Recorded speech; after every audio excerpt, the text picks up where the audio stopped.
When people talk about ignition systems, what they are referring to is the means by which the propellant is ignited.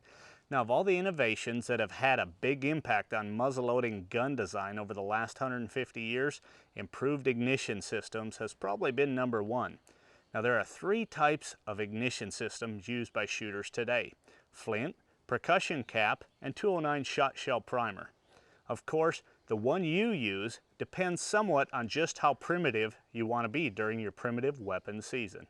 O'Neill, since you're sort of ancient yourself, why don't you start off by telling about the oldest, oh, I didn't mean that, ignition systems, the flint. Remember when we were talking about the different types of muzzle loaders? Well, as you recall, the flintlock was the only game in town back in the good old days. And of course, the ignition type that was used was the flint, meaning that the spark that started the entire process came from a little piece of flint striking the steel frizzen of the lock mechanism. And of course, that's why they call the guns flintlocks.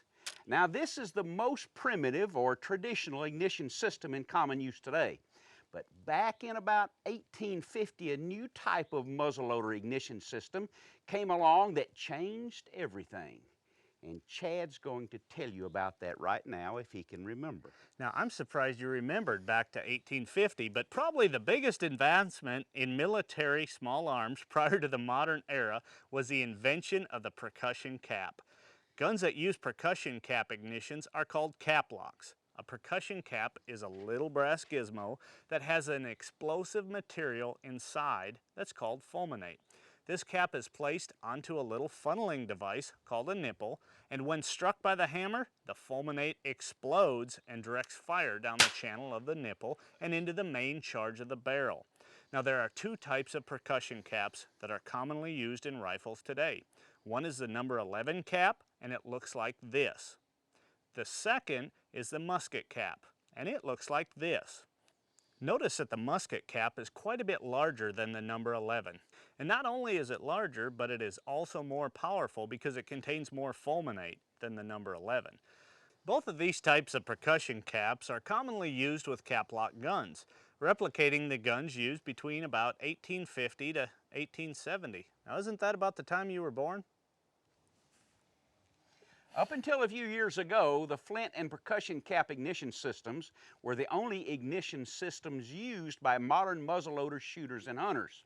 Then shortly after the inline muzzleloader became popular, an innovation came along that changed everything: the 209 primer ignition. Now, this ignition was very well suited to the inline rifle.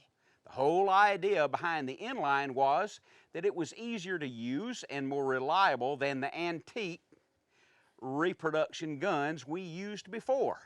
So why not create a more reliable ignition? The 209 shot shell primer is the same primer used in modern shotgun shells.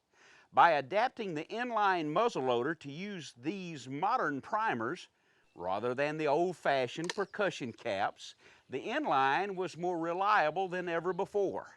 You see, unlike the number 11 and musket caps, these 209 primers are virtually impervious to moisture, and therefore the chances of a misfire were greatly reduced.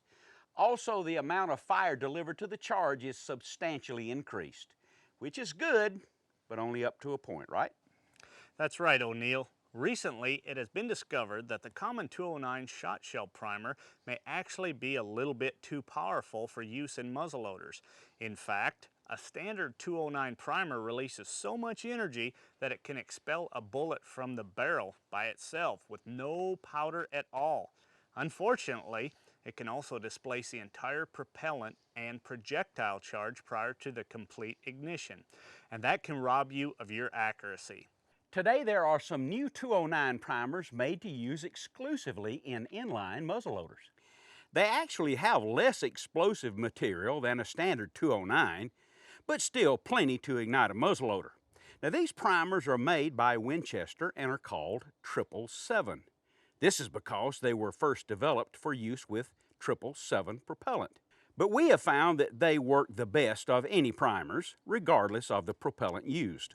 Now, these are really new, but it's worth your time to ask your dealer to help you find them. In our test, we have found that we've achieved consistently tighter groups with these muzzleloader 209s versus the standard 209 shot shell primers. In modern muzzle loaders, meaning the inlines, the 209 ignition has really taken over the market. So much so that almost every inline sold today comes already equipped to use the 209.